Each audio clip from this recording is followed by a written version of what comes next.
Hello students, video शुरू करने से पहले प्लीज चैनल को लाइक, शेयर और सब्सक्राइब जरूर करें। एक इम्पॉर्टेंट इन्फॉर्मेशन, अगर आपको इस वीडियो के नोट्स चाहिए तो डिस्क्रिप्शन बॉक्स में दिया गया डाउनलोड लिंक चेक करें। Thank you. चलिए शुरू करते हैं। इस वीडियो में हम पढ़ेंगे MPCE 11 साइकोपैथोलॉजी के प्रीवियस ईयर क्वेश्चन और most important questions with answers. ये क्वेश्चंस आपके एग्जाम के लिए बहुत इम्पॉर्टेंट है।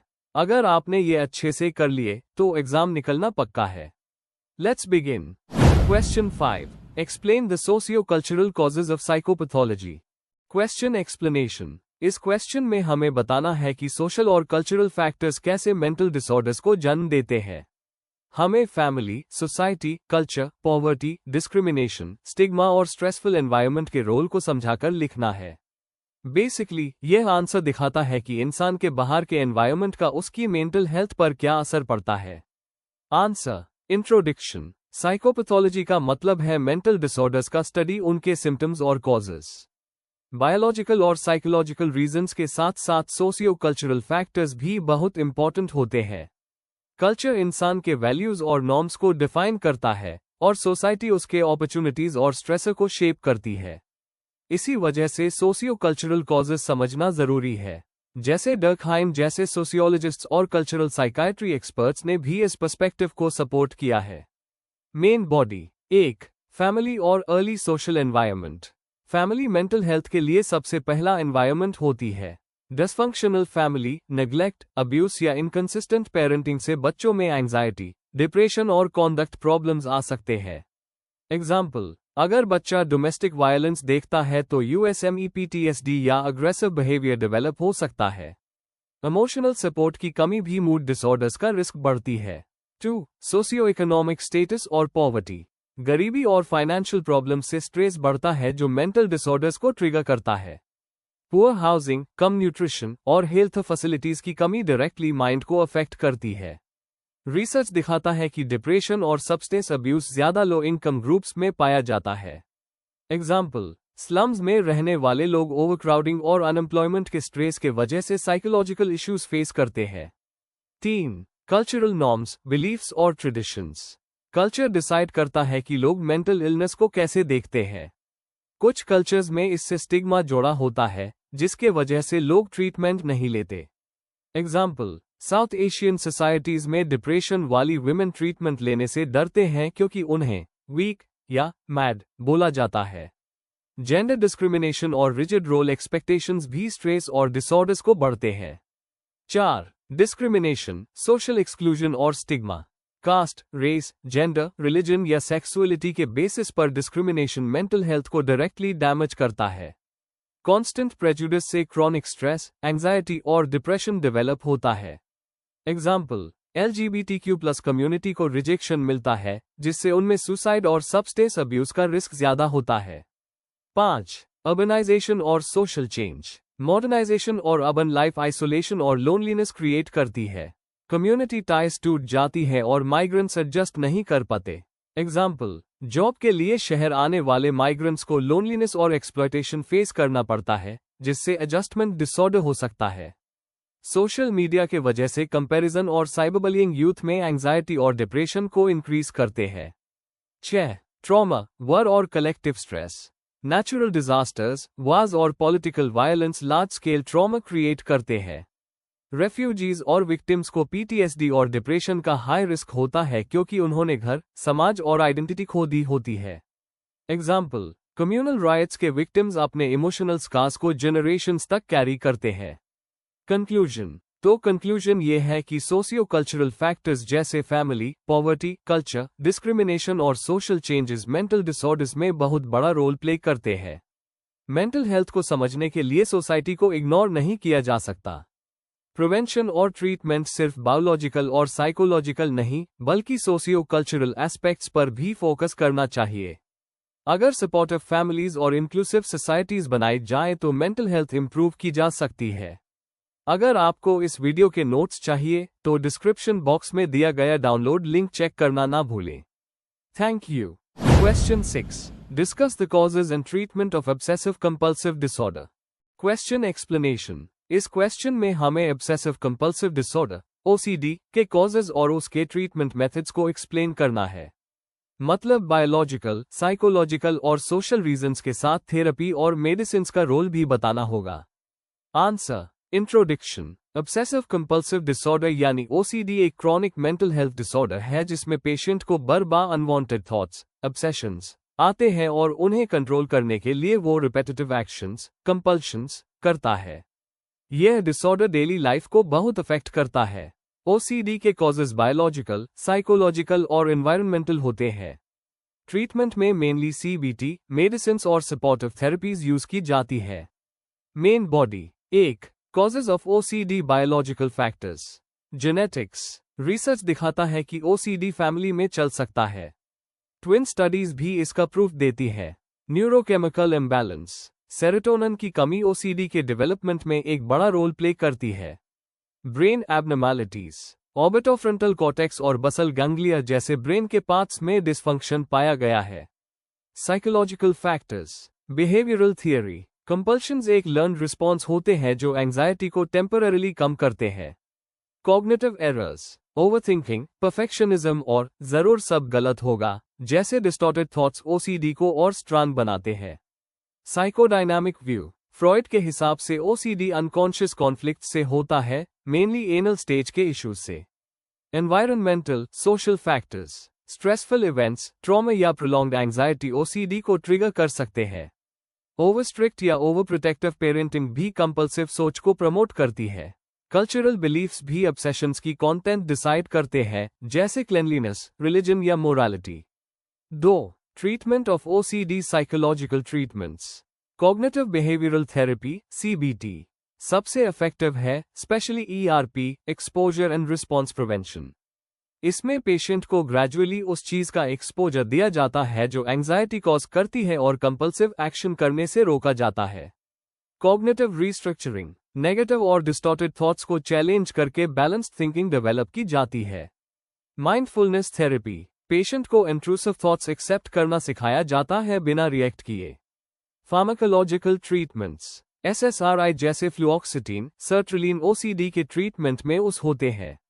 सिवियर केसेस में क्लोमिप्रोमाइन इफेक्टिव है। रेजिस्टेंट केसेस में कभी कभी एंटीसाइकोटिक्स ऐड किए जाते हैं। Other treatments. Treatment resistant cases में डीबीएस और ईसीटी कभी कभी किया जाता है।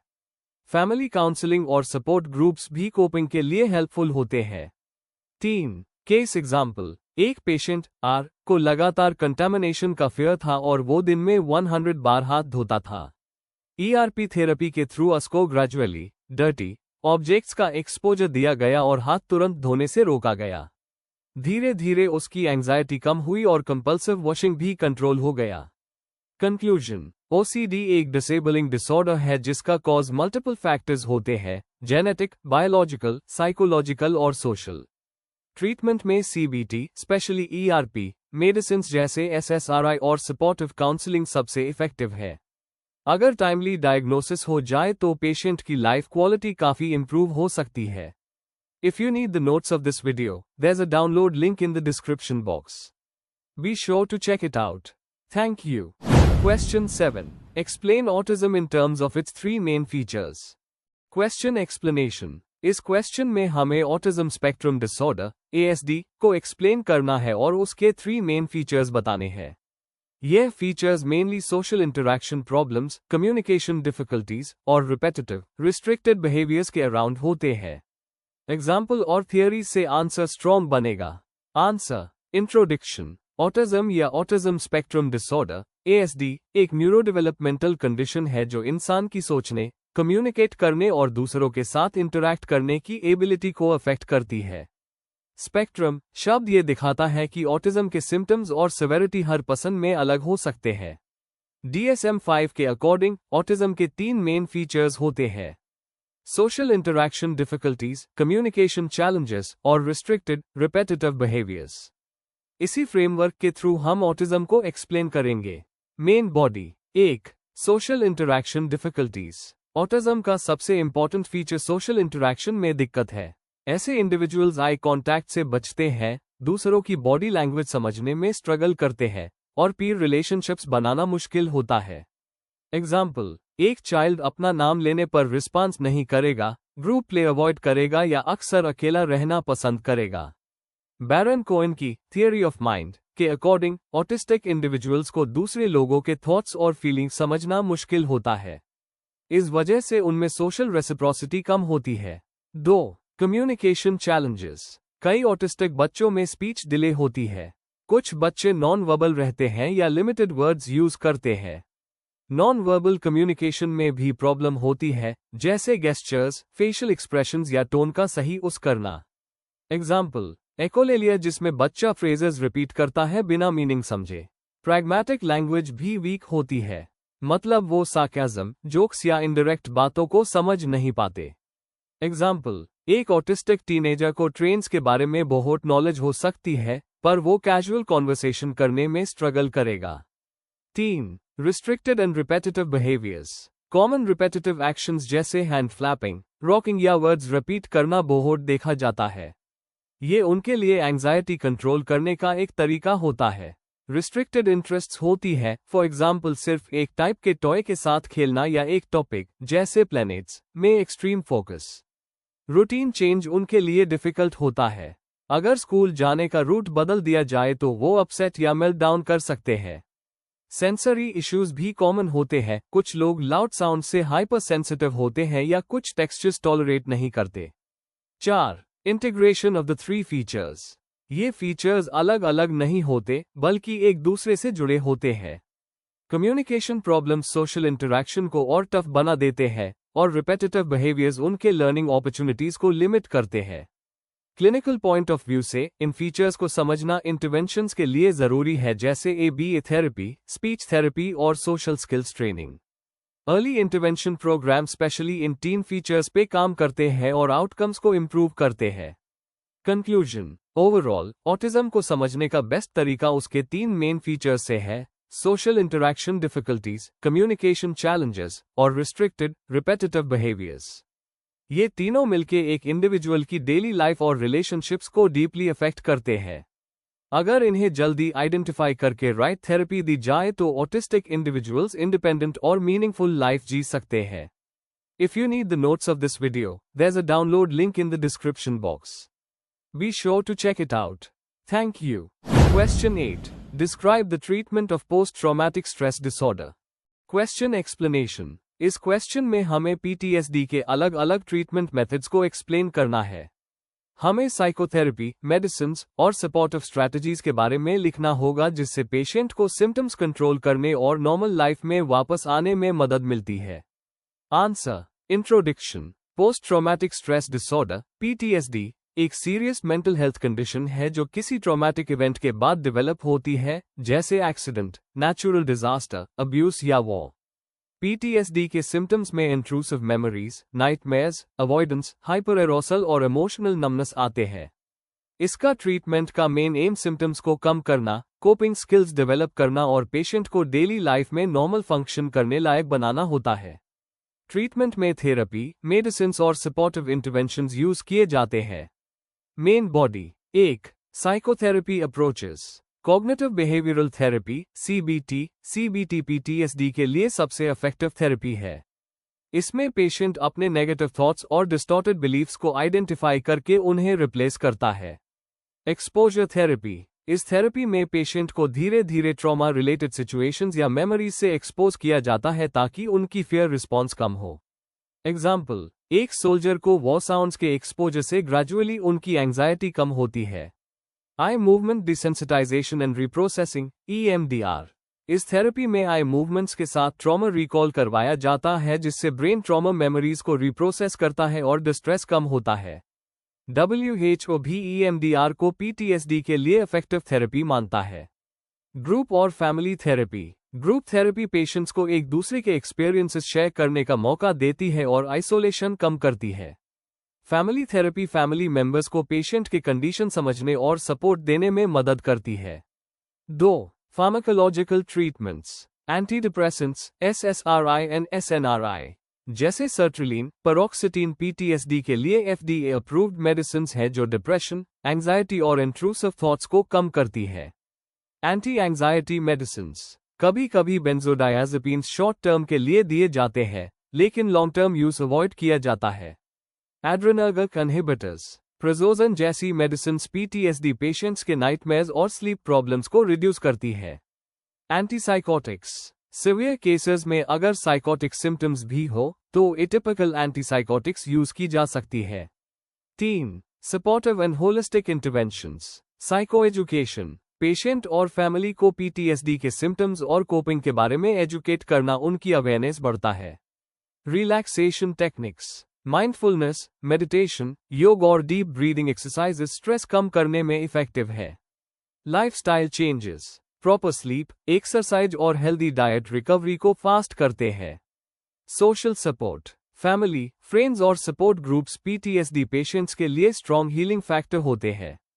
4. Integrative and emerging approaches, virtual reality exposure therapy VRET, यह मॉडर्न टेक्निक है जिसमें VR के थ्रू ट्रॉमा रिलेटेड सीन्स का एक्सपोजर दिया जाता है। ट्रॉमा फोकस्ड CBT, TFCBT, यह स्पेशली चिल्ड्रन और एडोलेसेंट्स के लिए डिजाइन की गई थेरेपी है जो अब्यूज और एक्सीडेंट्स के बाद हेल्पफुल होती है।